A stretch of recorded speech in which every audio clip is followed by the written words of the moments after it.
Hey, good morning guys. Welcome back to another episode of Fishing Life Awaji. So today I'm gonna start off chasing some flounder because I caught some small mackerel yesterday. So I'm gonna use them for live bait fishing. So here's the rig. It's a single hook and the length of the leader is a little shorter today because it's got a rough bottom around here. So it's a jack mackerel, small jack mackerel. It's about, I don't know, 15 centimeters. Maybe flounder prefers even smaller, but I have no choice because this size is only what I got. This is how I hook the bait. Nose holes. That's it.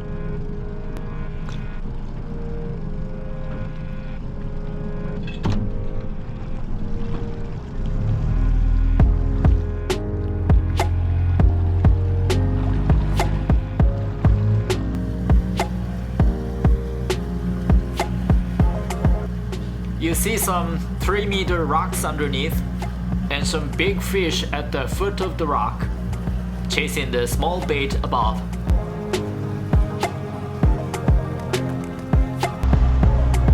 So I'm gonna let the boat drift along that rock. Okay, so put it in the water.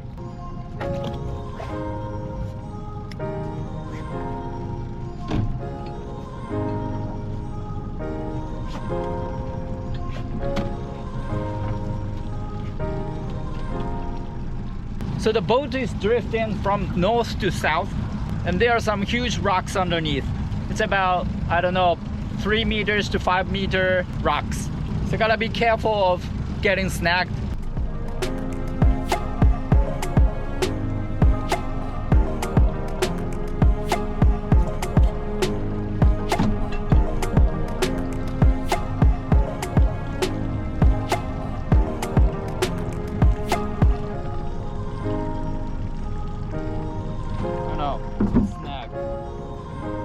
Here's a little tip when you get snagged on a boat fishing. You move your boat to the opposite direction and keep bouncing your rod. If you still cannot to get it off, you hold your spool and run your boat to several different directions.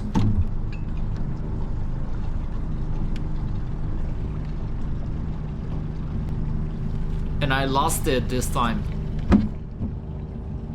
Now I have to make another rig. So this is the hook for live bait fishing.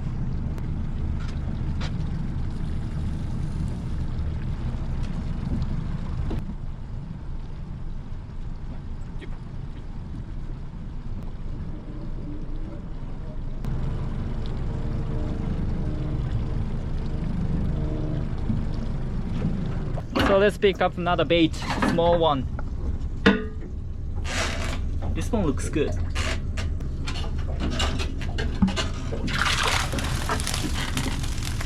I go with this one.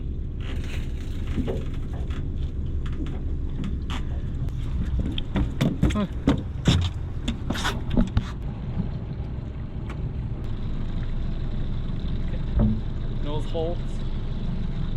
Okay, so we are ready for another chance. Here you go.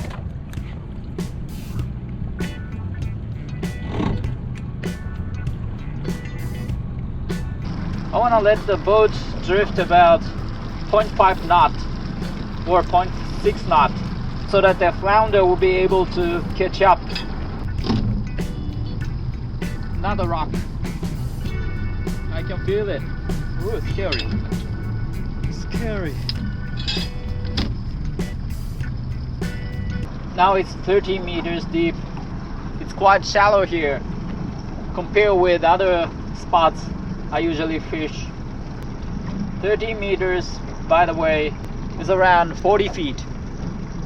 No, my bait is very quiet, so I gotta go back to the spot again and give it another drift. You know, when the big fish are around, the bait would go panic and keep running around. So that's gonna be a good sign when the flounder is around.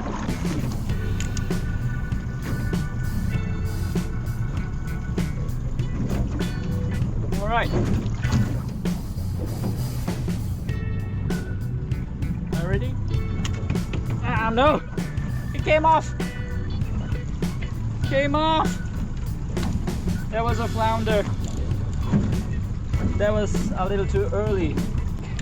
Let's do that again. At exact the same spot. So as for flounder, it is said that you have to wait about 40 seconds from the flounder start eating. 40 seconds. It's quite a long time. That's because the flounder eats very slowly. Maybe for the first 10 or 20 seconds they're just checking the bait whether it's okay to eat or not. So let's give it another shot. Come on, flounder. Is it biting or just the rough bottom? I feel something.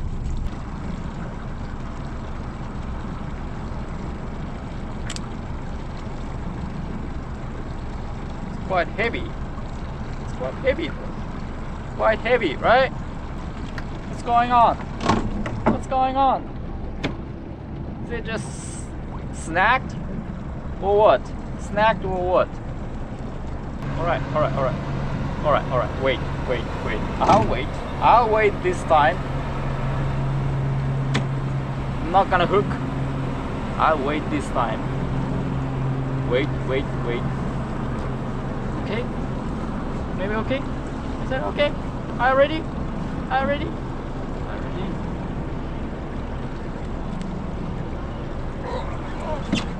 Alright, fish on. Hook! But small! Very small. Nope, that wasn't a flounder. See, it's a lizard fish. So we don't eat this one. So I'm gonna just let it go, release it. Goodbye. And I have to check the leader because they got really sharp teeth. See, it's boro here. I have to tie it up again. And about 4 turns or 5.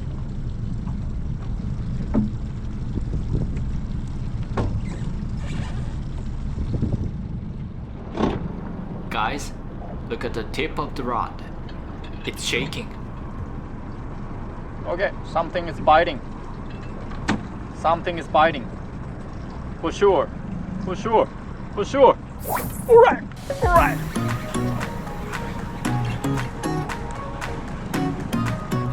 No, it's a lizard fish again. Oh!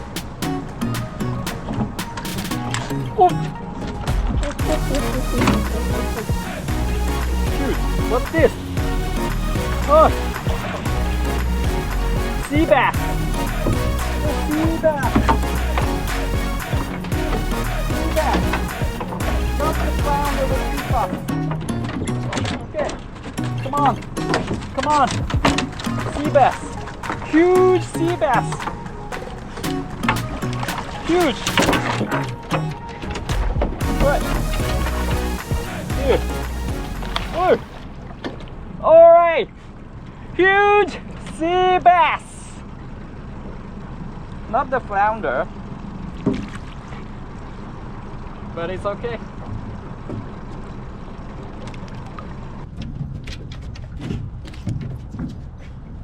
Okay. All right.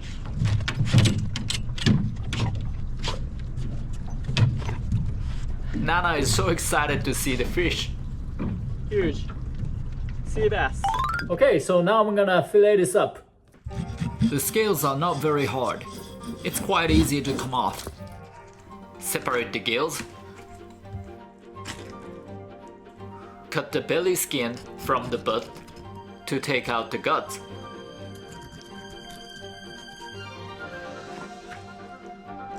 This part is quite hard. Give it.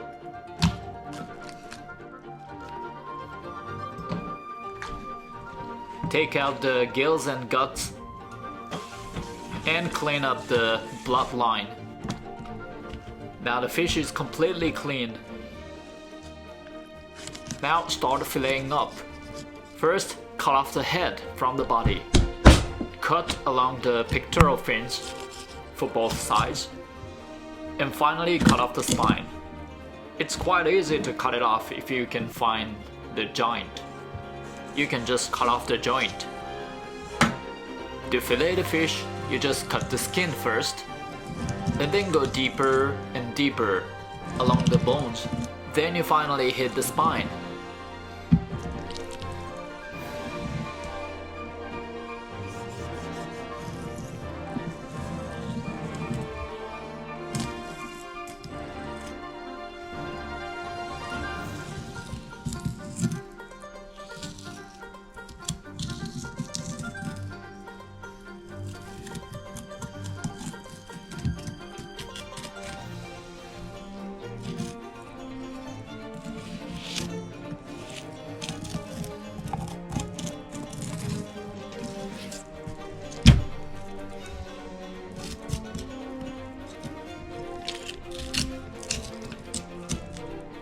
Then separate the rib cage from the spine.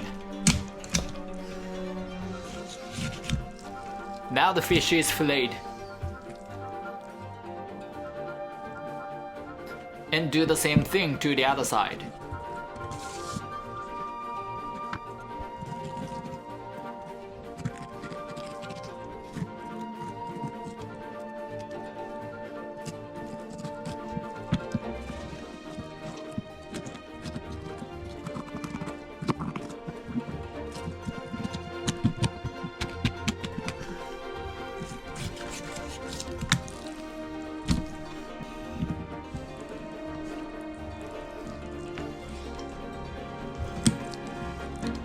Now you scrape off the rib cage.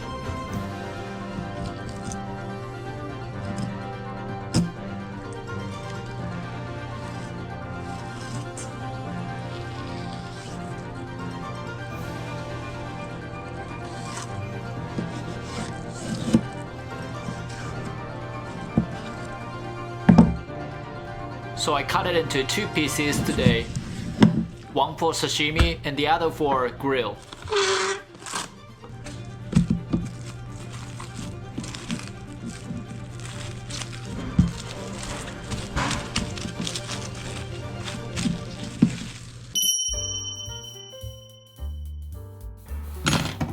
Now I'm gonna make carpaccio of sea bass.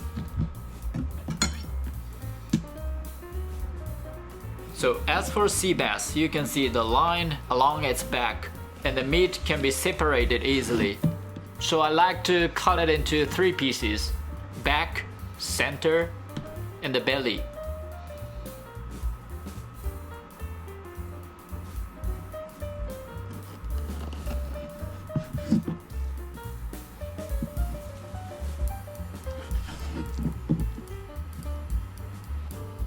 And cut off the pin bones.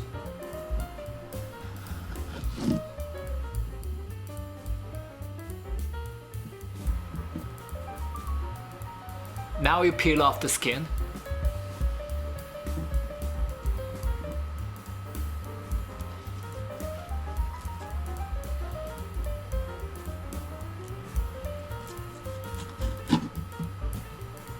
And slice it for carpaccio.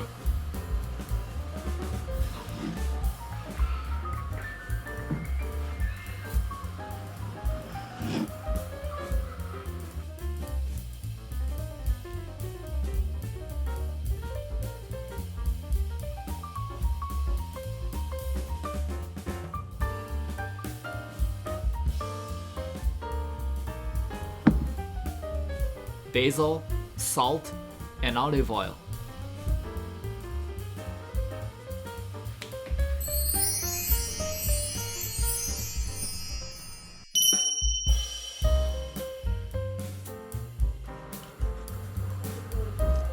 You sprinkle some barbecue spice on the fillet.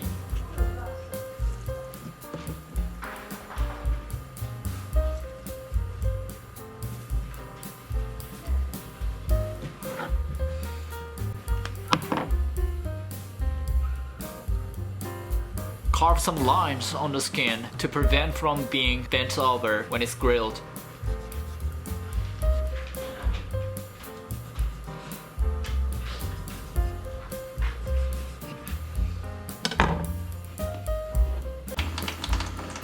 Microwave the potato for 5 minutes and peel off the skin.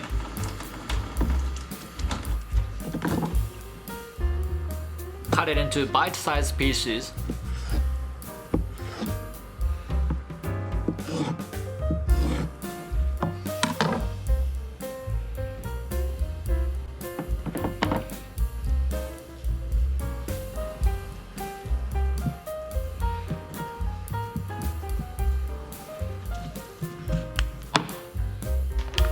Put on the potato starch on the skin to make it a crispy texture when it's grilled.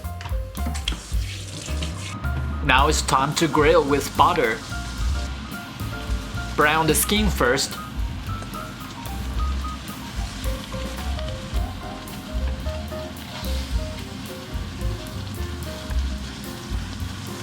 And finally do that to all sides.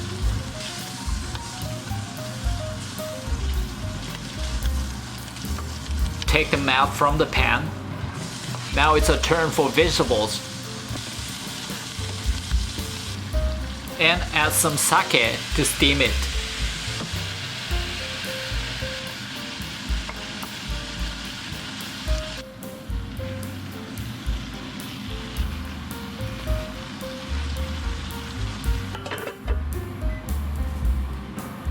It's done.